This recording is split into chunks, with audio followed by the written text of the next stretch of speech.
Meu nome é Adriene, sou enfermeira do Boas Práticas. Hoje, nesse momento, nós vamos ter uma conversa, uma aula com a Natália Rodrigues D'Agostinho. Ela possui graduação em Farmácia e Bioquímica pela Unifesp e é residente em Farmácia Clínica e ênfase em atenção cardiovascular. Bem-vinda, Natália. Nós vamos falar sobre o tema de pilares do tratamento medicamentoso no IAM. Só um momento que a gente vai compartilhar aqui.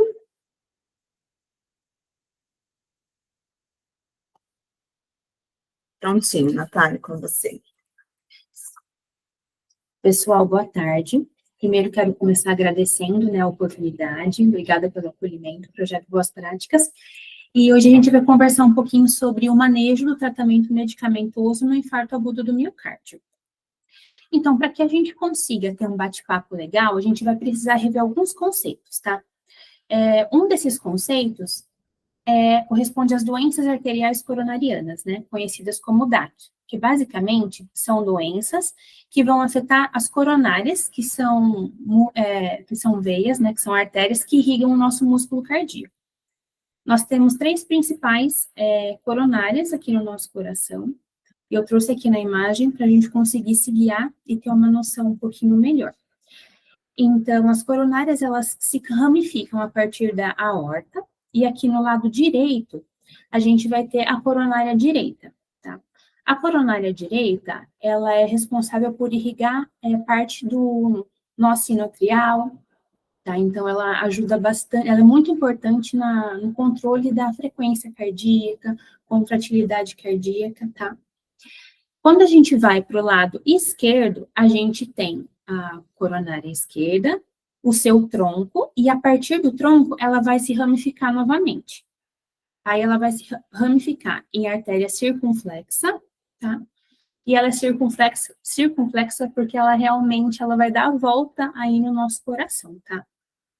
E depois ela se ramifica também em artéria marginal. A outra ramificação do tronco da coronária esquerda corresponde à artéria descendente anterior, que também é conhecida como artéria interventricular anterior. Então, o nome ela já dá uma ideia para a gente de que ela vai se posicionar em todo o sulco interventricular. Tá? Então, a gente consegue ter uma ideia de que essas coronárias, elas irrigam praticamente o nosso músculo cardíaco inteiro. Consequentemente, se a gente tem alguma doença, algum problema que acometa essas coronárias, a gente vai ter um problema aí direto com o músculo cardíaco, possivelmente aí uma necrose, uma isquemia, ou seja, algo que é bastante prejudicial para a nossa saúde cardiovascular, tá? Então, quando a gente fala aí de doença arterial coronariana, ela pode se dividir em síndromes coronarianas agudas e anginas estáveis. Tá? A gente vai focar bastante no manejo da síndrome coronariana aguda, que, por sua vez, ela se ramifica também em angina estável e infarto agudo do miocárdio. Qual que é a principal diferença entre a angina instável e o infarto agudo do miocárdio? A angina instável, ela vai apresentar para a gente marcadores de necrose miocárdicas negativos, ou seja, a troponina, ela vai dar um resultado negativo. Já quando a gente fala do infarto, ele também se divide em infarto com supra de ST e infarto sem supra de ST. Como que a gente diferencia o infarto com supra de ST e sem supra de ST?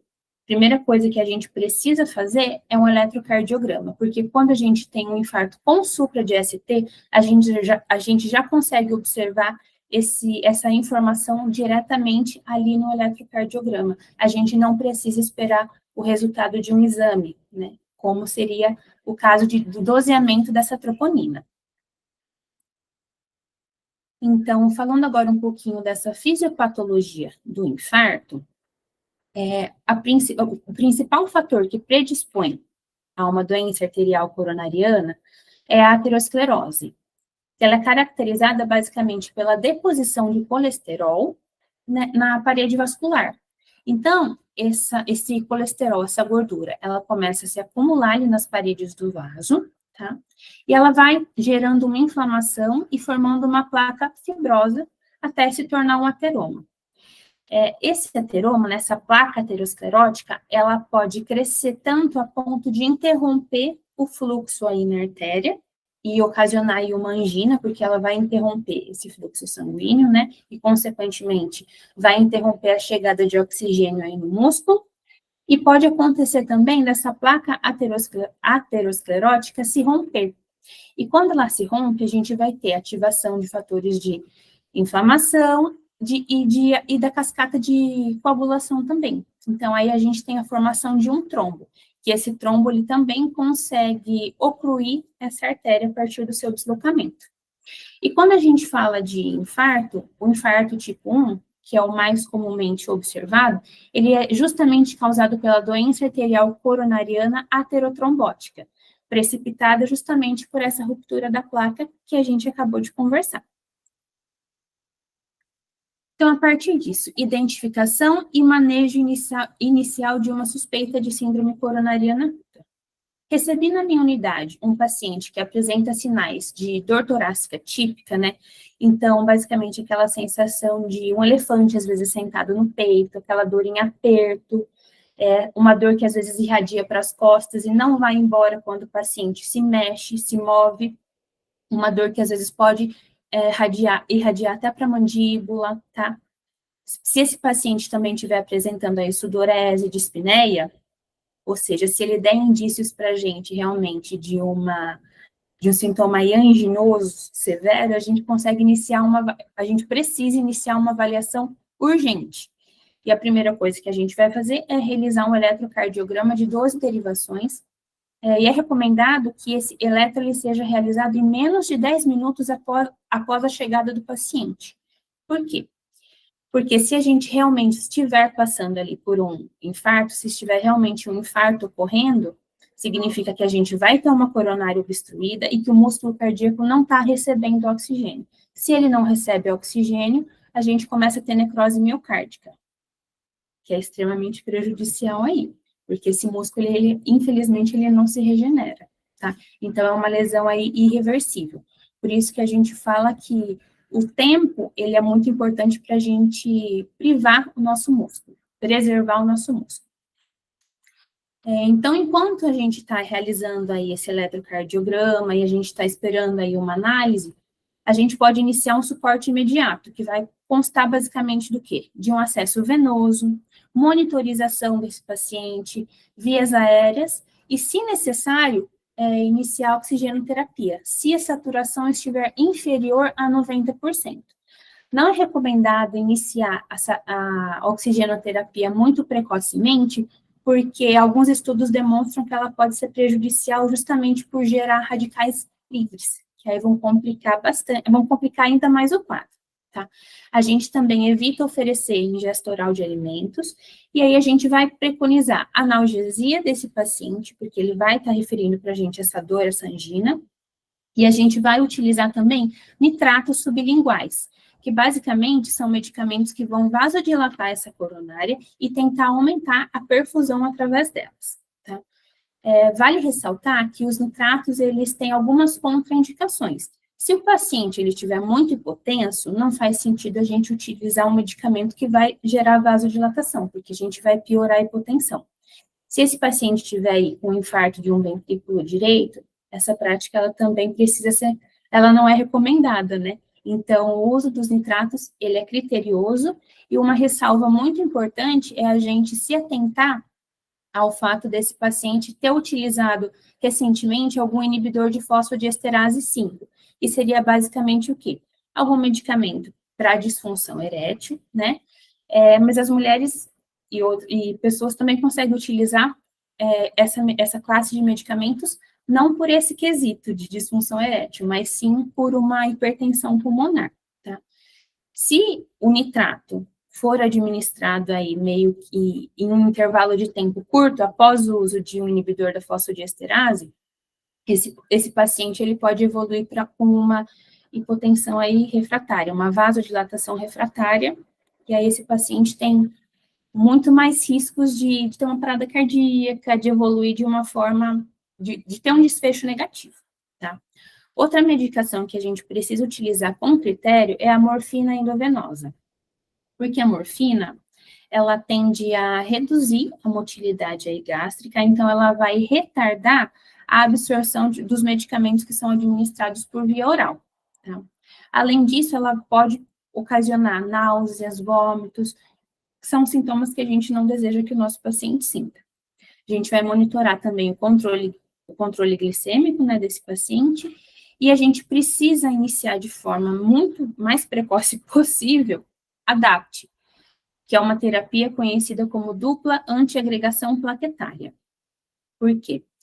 Se a causa desse infarto ou dessa isquemia é um trombo, e esse trombo ele está diretamente ligado com a agregação plaquetária, a gente precisa de medicações que vão atuar nessa via para evitar que esse trombo ele progrida, que ele aumente, tá? E aí a gente conhece essa terapia como dupla, porque a gente utiliza 2 medicamentos que vão atuar em sinergismo. Ambos atuam aí na antiagregação plaquetária, só que através de vias diferentes. Então, a gente consegue, através de 2 vias, proporcionar um maior bloqueio aí dessa agregação, tá? A gente fala bastante sobre o clopidogrel, porque é a medicação que a gente costuma ter disponível com mais facilidade no SUS, tá? Mas a classe em si é o inibidor da P2Y12, ok? Falando então da dose do AS e do clopidogrel, basicamente é uma dose de ataque de 300 miligramas. Outra recomendação que a gente tem é iniciar a terapia adjuvante em até 24 horas a partir desse diagnóstico, né, de síndrome coronariana aguda ou de infarto. E aí a decisão final, a partir do resultado do eletro, a gente consegue entender se a gente vai prosseguir com o fibrinolítico ou não. E agora a gente vai conversar um pouquinho mais sobre isso. Só a título de curiosidade, uma informação que eu trouxe, por que a gente pede um eletro de 12 derivações?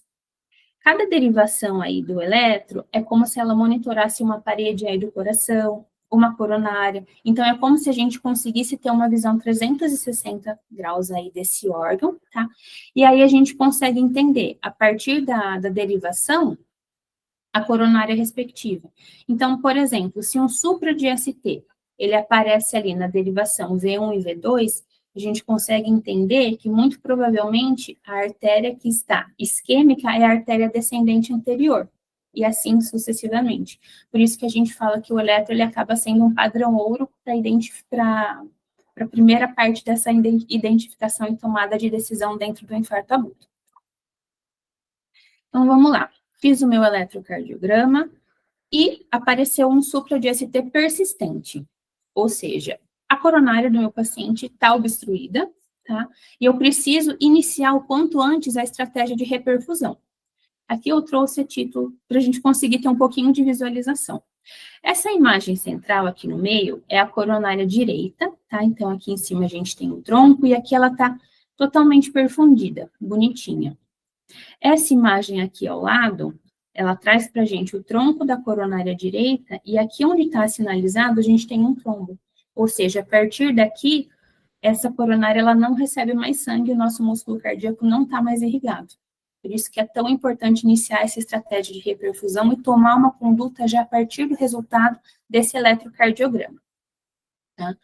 Aqui nessa outra imagem eu trouxe a coronária esquerda, né, em sua divisão como descendente anterior e circunflexa, para a gente ter uma noção, e aqui a gente também consegue observar uma isquemia, só que ela não é tão severa quanto a observada naquela primeira imagem. A gente ainda consegue garantir um pouquinho da perfusão, mas esse quadro aqui muito provavelmente já estava ocasionando aí um sinal de angina para esse paciente. Bom, então, se a gente tem um eletrocardiograma com um supra de ST, iniciamos a estratégia de reperfusão. Se o meu eletrocardiograma ele não me demonstra nenhum supra de ST, eu vou precisar, de certa forma, corroborar esse resultado com o resultado das troponinas, tá? Mas isso não significa que esse paciente ele vai ficar na nossa sala de atendimento sem receber nenhuma medicação. A gente já consegue começar a tratar esse paciente também com ADAPT, né, com a terapia antiagregante. A gente consegue também iniciar a terapia adjuvante, iniciar um nitrato, para garantir um desfecho melhor para esse paciente. Mas aí vai depender da troponina para a gente entender se é um IAM sem supra de ST ou uma angina instável, perdão. Então, falando agora do tratamento específico para um infarto com supra de ST. Então, esse paciente, ele recebeu ADAPT em dose de ataque, né, que geralmente são 300 miligramas de AS via oral macerados, e o clopidogrel 300 miligramas. Algumas diretrizes trazem para a gente que é necessário avaliar a administração desse clopidogrel ou não, devido ao risco aumentado de sangramento, caso esse paciente ele vá para uma angioplastia ou para um cateterismo. Todavia, quando a gente está falando, às vezes, de um sistema público de saúde, nem sempre a gente tem como garantir o prazo em que esse cateterismo ele vai ser realizado, ou que essa angioplastia vai ser realizada, ou que até possivelmente uma cirurgia de revascularização do miocárdio vai ser realizada, tá? Então, a gente preconiza aí o uso do clopidogrel, né? Exceto se esse paciente, às vezes, for muito idoso ou ele tem algum critério que contraindique em absurdo o uso dessa medicação, tá? Então, uma vez que a gente tem esse supra de ST, a gente vai tentar encaminhar esse paciente para realizar uma angioplastia, tá? Idealmente em 90 minutos, em menos de 90 minutos a partir da chegada do paciente, tá? Se esse paciente ele tiver que ser transferido para outra unidade, o prazo pode ser até de 120 minutos. Tá? Mas se a gente não consegue encaminhar esse paciente para um centro de hemodinâmica para fazer essa intervenção coronária percutânea, a gente não pode deixar de administrar o trombolítico, tá? Então, se a gente recebeu esse paciente, não temos condições de uma intervenção coronária percutânea e os sintomas iniciais nessa angina aconteceu a menos de 12 horas, a gente consegue administrar o fibrinolítico, ou se, mesmo que passadas essas 12 horas, ainda estiver um supra dentro desse eletrocardiograma e os sintomas anginosos se mantiverem, a gente também consegue realizar esse fibrinolítico.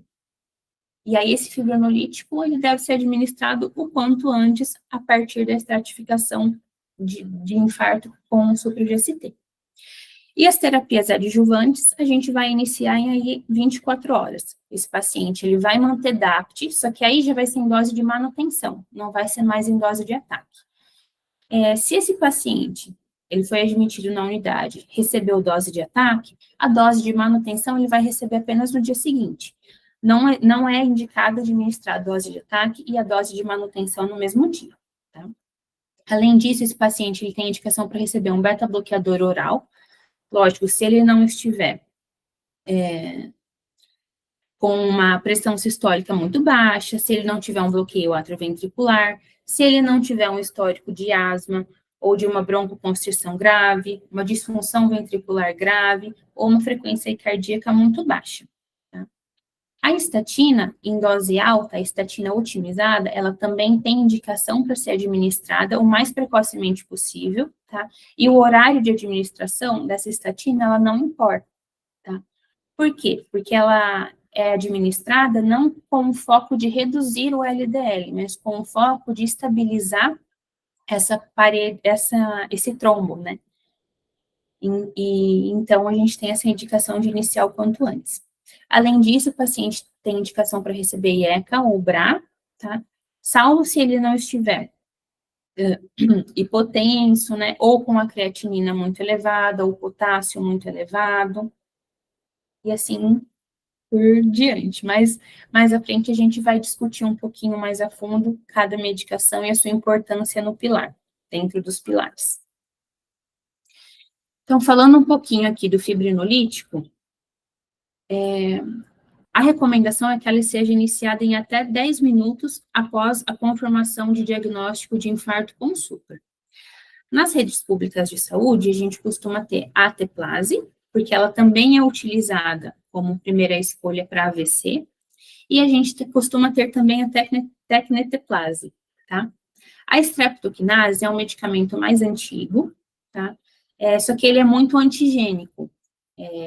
Existem muitos relatos aí de anafilaxia ou alergia a partir do uso dessa medicação, então ela foi caindo em desuso.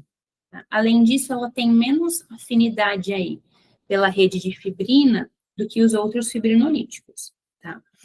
E então, falando um pouquinho aqui da alteplase, ela é administrada em bolos, né, através de via endovenosa, e a administração dela ocorre em 3 fases. A primeira fase é a administração de 15 miligramas de 1 a 2 minutos. Na segunda fase, 0,75 miligramas quilo, tá? O máximo é de 50 miligramas em 30 minutos, e a terceira fase, meio miligrama quilo, considerando a dose máxima de 35 miligramas nos 60 minutos seguintes. Então, se esse paciente ele tiver menos de 65 quilos, a gente vai fazer o cálculo respectivo para 0,75 miligramas quilo ou 0,5 miligramas quilo. Quando esse paciente já tem mais de 65 quilos, a indicação é que ele já receba a dose máxima, tá? Então, na primeira fase seriam 15 miligramas, na segunda 30 miligramas, e na segunda fase 50 miligramas, e na terceira fase 35 miligramas. A tenecteplase, por conseguinte, ela é administrada em um único bolus, né? E ela também não requer bomba de infusão para sua administração. E aí, no caso, o cálculo da dose se baseia aí no peso do paciente. Então, menos de 60 quilos, ele vai utilizar 30 miligramas, e aí isso vai progredindo, né? Pacientes com mais de 90 quilos vão utilizar a dose máxima de 50 miligramas. Esses fibrinolíticos, apesar da indicação de iniciar o quanto antes, o mais precocemente possível, dentro do IAM com supra, eles apresentam algumas contraindicações para as quais a gente precisa se atentar. Então, se esse paciente ele teve um AVC recentemente, o risco dele sangrar a partir da administração de um fibrinolítico é muito alto. Então, qualquer evento que envolva ali essa parte do crânio, essa parte aí da cabeça, ou alguma hemorragia, a gente precisa se atentar para evitar a administração desse medicamento.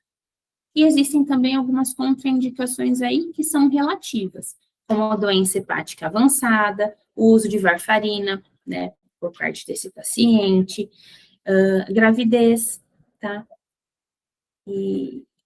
Então, a gente precisa sempre estar atento a esses critérios para seguir com a administração desse fibrinolítico.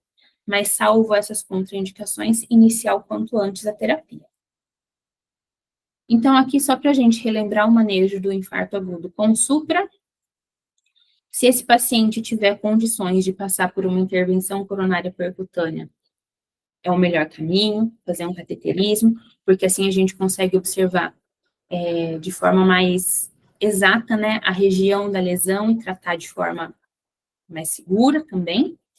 Caso contrário, a gente vai iniciar o fibrinolítico e a terapia medicamentosa, aí, com DAPT, beta-bloqueador, estatina e ecobrá. Perfeito?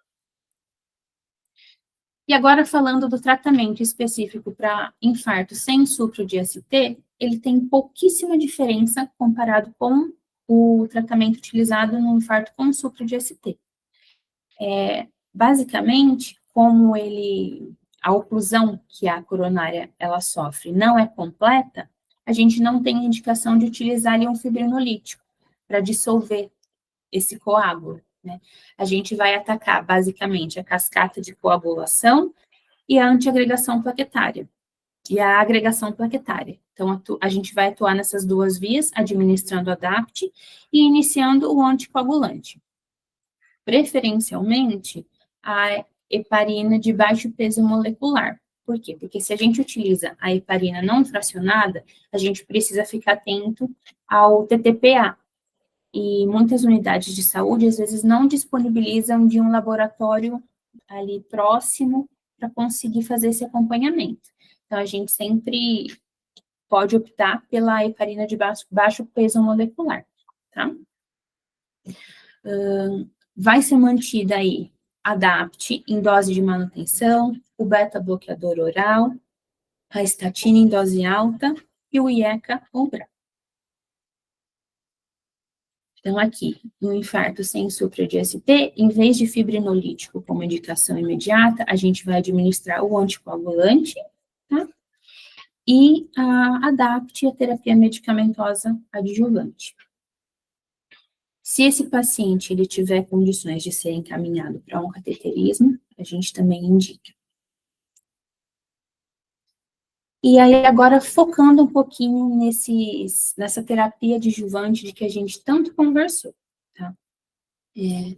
O beta-bloqueador, ele é muito importante dentro desse quadro de infarto, porque o infarto, por si só, ele induz a uma hiperatividade do sistema simpático. Então, a gente vai ter aumento da frequência cardíaca, aumento da contratilidade e o aumento do consumo de oxigênio pelo miocárdio. E o nosso miocárdio, ele já está sofrendo. Então, quando a gente administra um beta-bloqueador, a gente consegue ter controle da frequência cardíaca, controle sobre a contratilidade e, principalmente, sobre a demanda de oxigênio desse músculo cardíaco. Tá? A gente costuma sempre, as diretrizes, né, não a gente, as diretrizes costumam sempre recomendar beta-bloqueadores seletivos, né, para seletivos, beta-1, né, para atuar diretamente ali no coração. E aí são metoprolol, atenolol e bisoprolol, tá?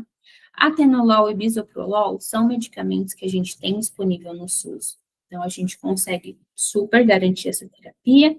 E aí, reforçando mais uma vez apenas as contraindicações.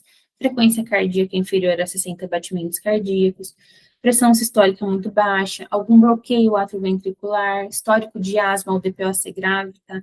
Principalmente, essa ressalva, ela acontece porque a gente tem beta-bloqueadores seletivos e não seletivos.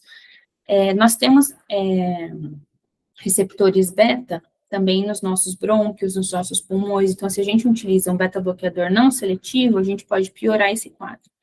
Por isso, sempre um beta-bloqueador seletivo, tá? Para evitar desfechos desfavoráveis ou a piora desse nosso paciente. E a cobrar. A lesão miocárdica, ela acaba desencadeando a ativação do sistema renina-angiotensina-aldosterona, tá?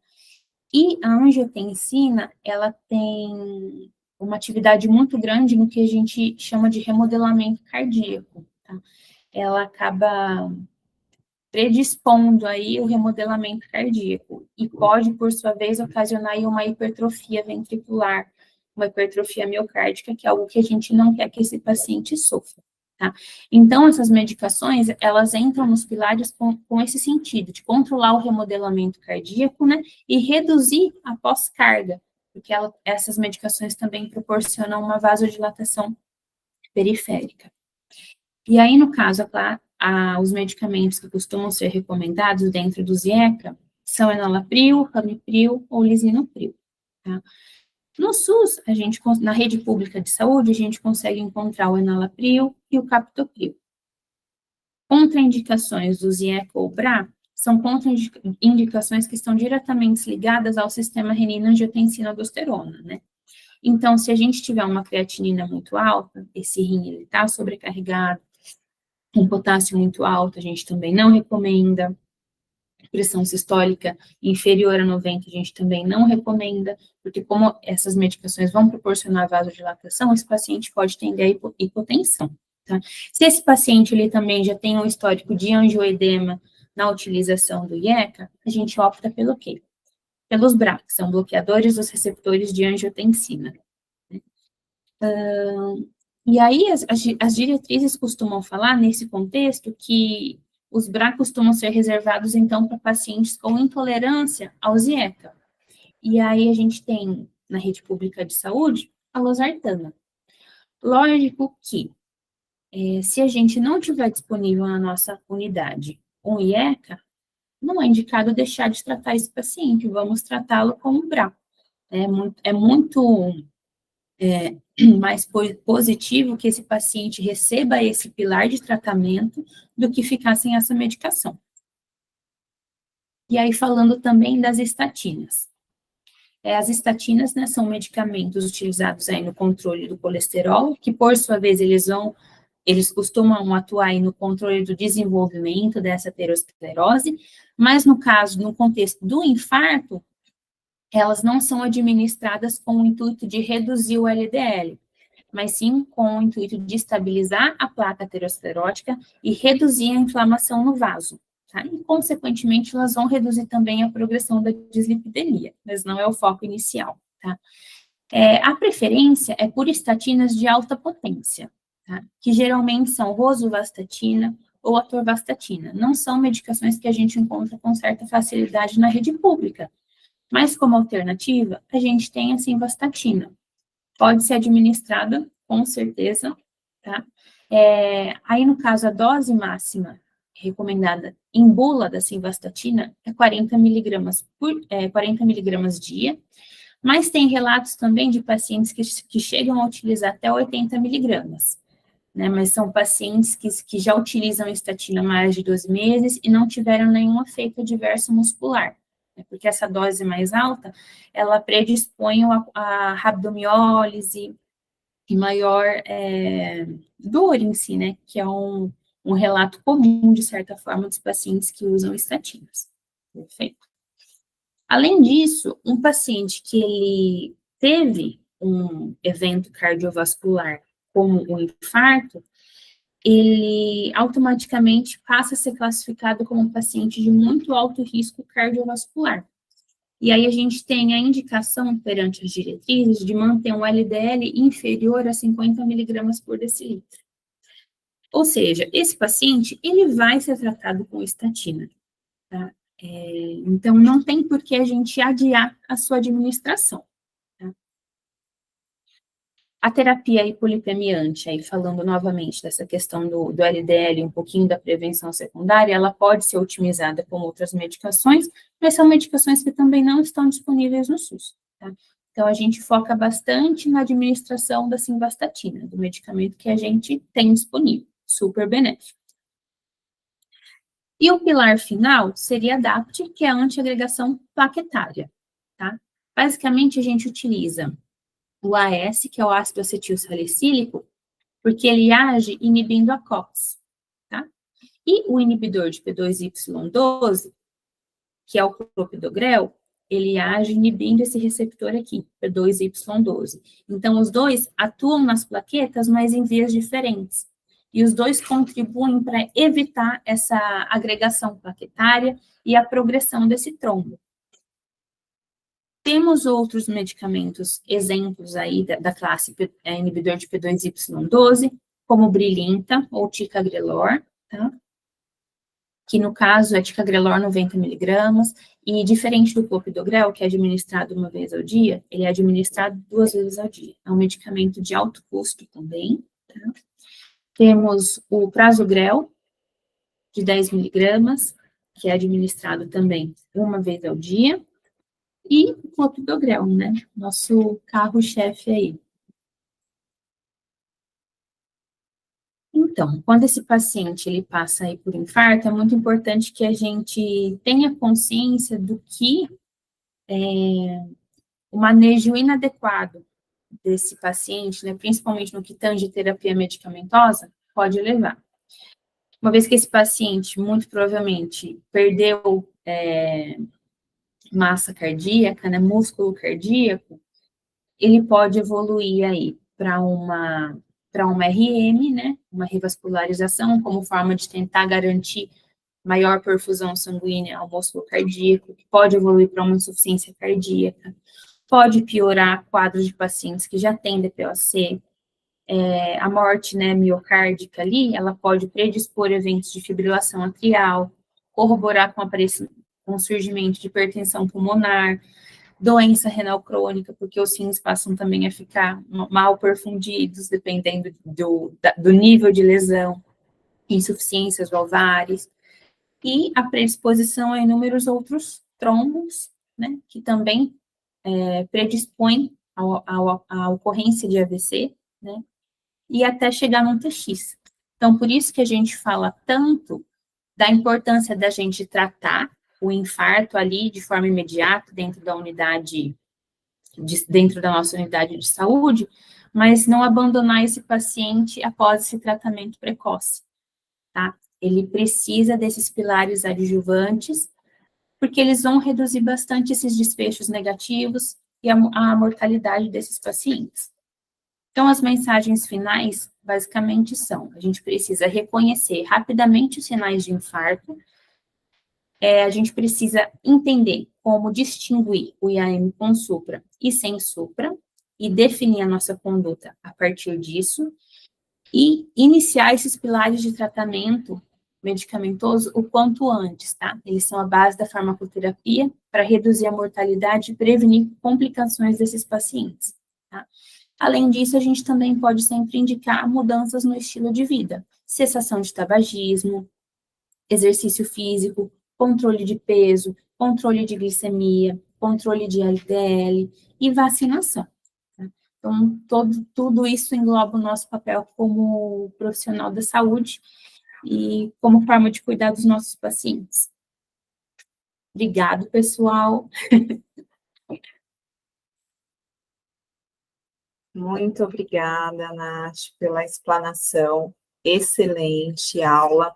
Né? A Nath, ela conseguiu trazer para a gente um pouquinho sobre a patologia em si, né? Falamos das medicações, as contraindicações, que é extremamente importante para o compartilhamento aqui. Nós estamos aqui com a presença da doutora Camila, que deu uma aula também hoje de manhã, falando sobre a síndrome coronariana, né, e também a parte de tratamento. Doutora, tem algumas considerações a fazer aqui para a nossa aula de hoje com a Natália?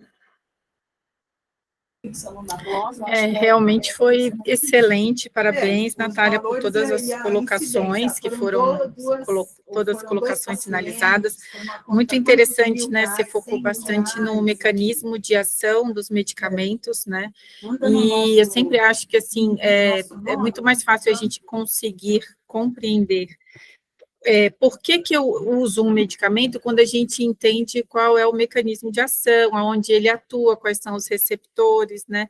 Então, ficou muito, muito bom e ficou muito clara mesmo. Só reforçando, né, algo que já foi dito, mas que foi reforçado de manhã e também reforço agora, os trombolíticos, né, eles são utilizados apenas nas síndromes coronarianas agudas com supra. Então, são os quadros, né, que são... síndrome coronariana aguda é sempre grave, né? Se o paciente tem síndrome coronariana aguda, ele é um paciente grave. Mas dentre o grave, gravíssimo, né, a gente tem a síndrome coronariana aguda com supra, que é gravíssima, e a gente sempre tem que estar pensando aí no menor tempo para estar diagnosticando e atendendo esse paciente. Então, lembrar aí da importância de ter as medicações, de estar em dúvida, pega o protocolo, vai no celular, no chat GPT, que seja, mas para saber quais são as medicações, lembrar quais são e não deixar de prescrever, né? Então, trombolíticos são utilizados apenas para síndrome coronariana aguda com supra. Já foi falado, mas eu sempre gosto também de reforçar. Foi muito bom, excelente. Não sei se a gente tem alguma pergunta.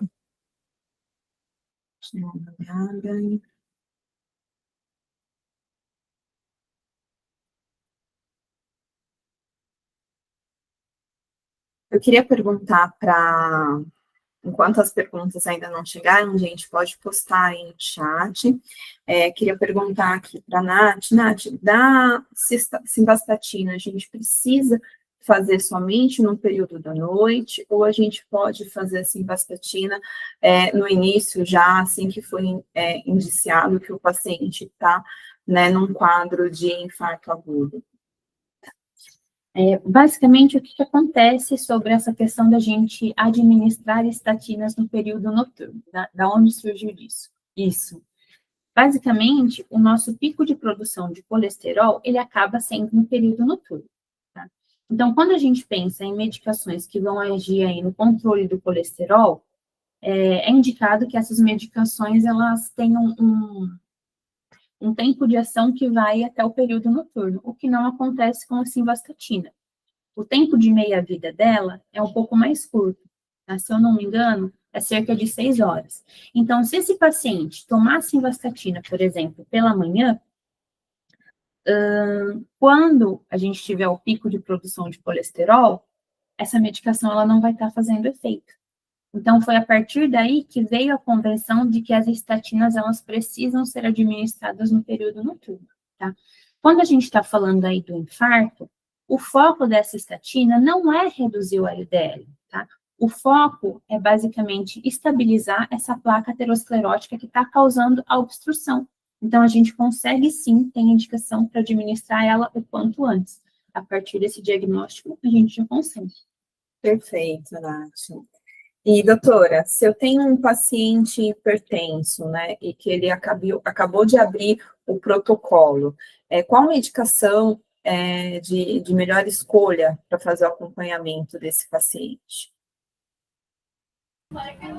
A medicação em que sentido, assim, quais medicações que eu devo deixar para esse paciente no pós-quadro? Acho que não ficou Isso, claro, doutora. assim. O paciente teve infarto e aí ele vai ter alta. É isso ou é dentro como hipertenso? Ah, tá.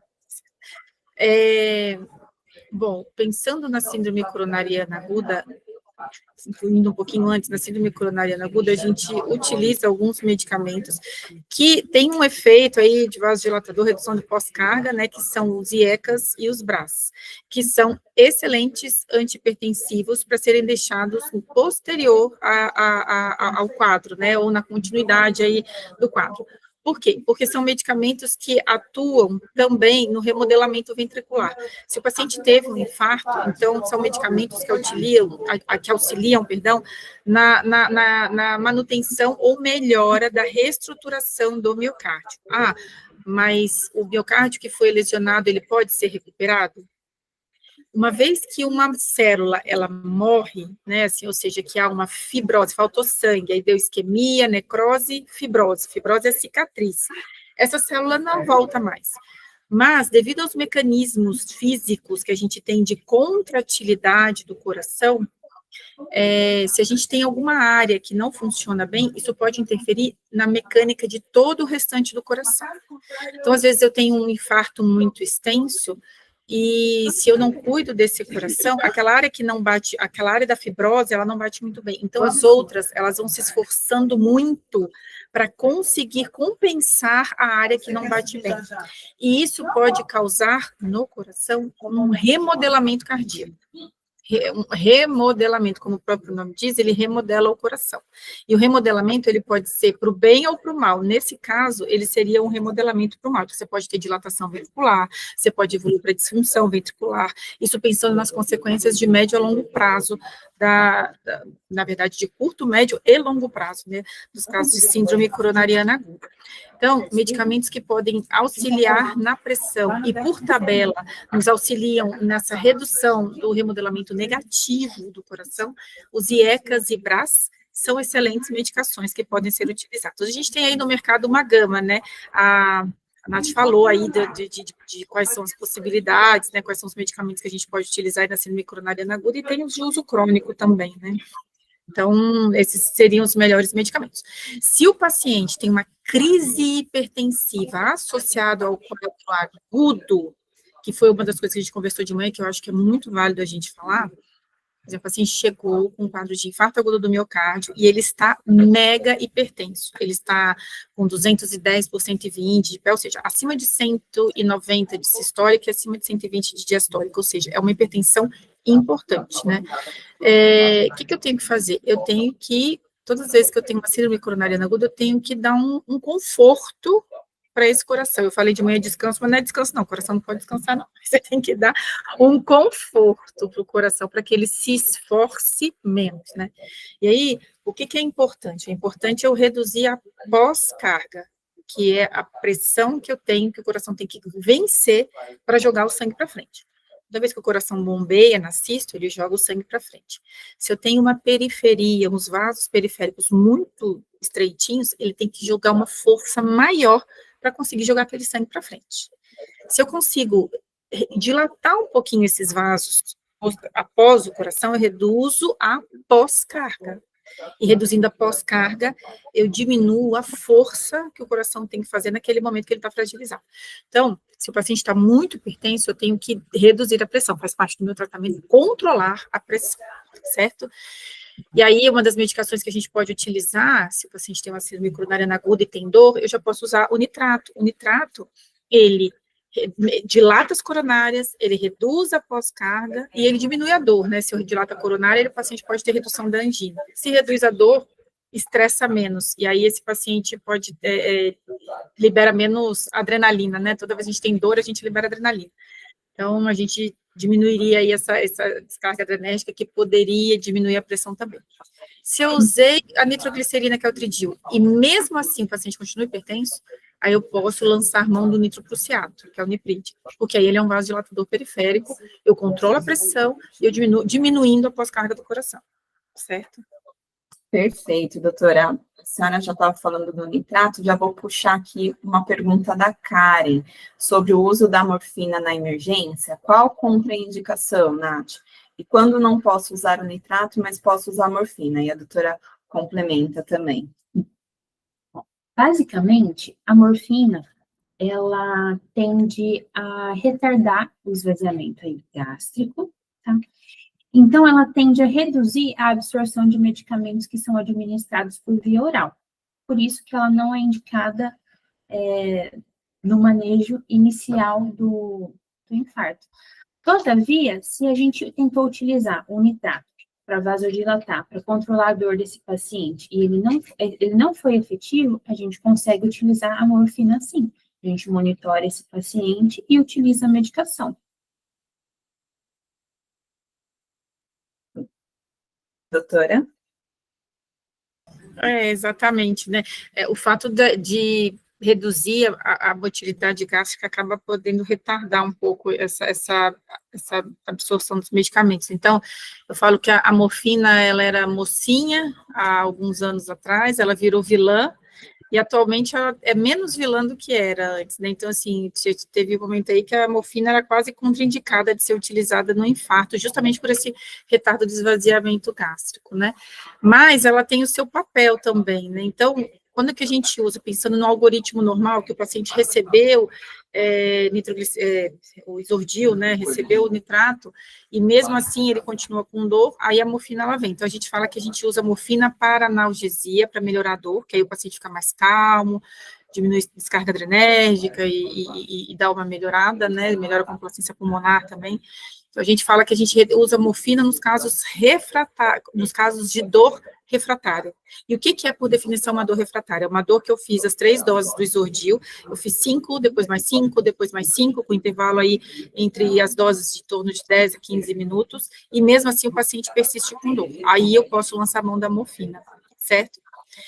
E se o paciente tem contraindicação ao uso do nitrato, aí eu posso lançar a mão diretamente da morfina, sempre levando em consideração as contraindicações, que são alergia à morfina, no geral, né, alergia à morfina, outros pacientes mais hipotensos também, né, porque a morfina, ela pode causar, além dessa reduzida, ela melhora a dor, dá uma reduzida aí na descarga adrenérgica, e aí você pode ter um paciente que pode começar a ficar hipotenso, né, então é sempre importante a gente ficar bem de olho e começar com doses baixas, porque a gente tem diferentes tipos de sensibilidade também, né, a gente sabe, tem paciente que a gente faz uma dose muito pequena e já tem uma resposta super grande, e tem aqueles pacientes que a gente faz uma dose alta e não melhora nada. Então, assim como é para sedação, por exemplo, né? Às vezes você faz um pouquinho de dormonide no paciente, ele chumba, às vezes você faz 3 ampolas e o paciente está lá acordadão. Então, isso varia muito de paciente para paciente. Então, sempre começar com doses menores, né?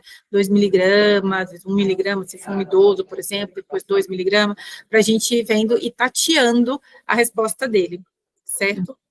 Perfeito, doutor. Uma última perguntinha aqui para a gente encerrar.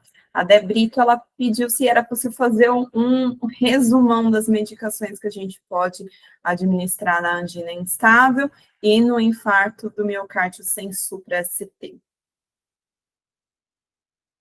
O nome da Regina? Tá como Debrito, pode ser Debrito, né? não sei de onde. Vou pedir licença para a Nath, só para poder, que eu acho assim, isso é muito, muito importante, essa pergunta, viu? E a resposta também é muito importante, em que sentido? a gente sempre bate na tecla e insiste que o tratamento do infarto sem supra e da angina instável, ele é igual, porque as duas entidades, infarto sem supra e angina instável, elas estão dentro do que a gente chama de síndrome coronariana aguda sem supra. E como eu trato uma síndrome coronariana aguda sem supra, sendo infarto sem supra, angina instável, é da mesma forma. Eu dou dupla antiagregação, então eu dou dose de ataque de AS, dose de ataque de clopidogrel. Lembrando que se tiver acima de 75 anos, não recebe dose de ataque de clopidogrel. Eu faço heparina 1 miligrama subcutâneo de 12 em 12 horas, eu dou IECA, Opra, eu dou estatina, eu dou beta-bloque. Por quê? Porque eu estou considerando um coração que está prestes, ou infartou, no infarto sem supra, ou pode estar prestes a infartar. O que é angina instável? É uma oclusão parcial que ainda passa sangue, mas a dor mostra que, eventualmente, aquele buraco, aquele orifício por onde o sangue está passando não é o suficiente, né? E se ele é um pouco mais estreito, ele lesiona o miocárdio e aí infarta, e se ele não é tão estreito, ele causa dor, mas a angina é um prenúncio do infarto, né? Existe um termo que na área da saúde, às vezes, a gente até brinca, né? Princípio de pneumonia, princípio de AVC, princípio de infarto. Ou infartou ou não infartou? Ou tem pneumonia ou não tem pneumonia, né? Mas o princípio de infarto, vamos falar assim com muitas aspas, seria a angina instável. E o tratamento é o mesmo, porque eu tenho uma placa instável, eu tenho uma suboclusão coronariana, né? Então eu tenho que proteger meu miocárdio e eu tenho que combater o sistema de coagulação, para que aquele coágulo não aumente e vire um infarto. Então, resumindo o que o De Brito perguntou, é o seguinte: o tratamento é o mesmo. Dose de ataque de AS, 200 a 300 miligramas VO macerado ou mastiga engole, 300 miligramas de clopidogrel ou 75, se for acima de, ou um comprimido de 75 miligramas, se for acima de 75 anos. Heparina, de preferência, baixo peso molecular, enoxaparina, 1 miligrama por quilo subcutâneo de 12 em 12, IECA, beta-bloqueador e estatina. Esse é o pacotão da síndrome coronariana aguda, com supra, sem supra, apesar do supra, né? Essas são as medicações que reduzem mortalidade. Todas essas que nós falamos, todas essas classes que nós falamos, elas reduzem mortalidade. Posso usar o isúrdio se tiver dor, posso usar morfina nos casos bem específicos, posso usar o oxigênio, a oxigenoterapia se a saturação estiver abaixo de 90, certo? Mas esse kit, AS, clopidogrel, heparina, enoxaparina, IECA, beta-bloqueador e estatina, ele deve ser utilizado em todos os pacientes que não tenham contraindicação. No infarto sem supra, na angina instável e no infarto com supra. A diferença do infarto com supra é algumas, aí é o uso do trombolítico, né, que é o próximo passo, é o uso trombolítico, e aí o CAT, que todos têm que passar, né, assim, no geral, pela cirurgia de coronariografia, que aí, no infarto agudo com supra, é em até 90 minutos, né, se a instituição tiver hemodinâmica, ou se for transferir em até 120 minutos, e se for, no caso da síndrome coronariana aguda sem supra, você tem até 24 horas para estudar o vaso daquele paciente. Perfeito, doutora. Nosso horário já está chegando ao final. Quero agradecer muito a participação de todos pelo chat que estiveram presentes na nossa aula, o apoio da doutora Camila e a Nádia pela excelente aula e explanação. Obrigada, agradeço de coração. A gente vai ter a gravação e depois nós podemos dividir com vocês a aula. Muito obrigada. Tchau, tchau.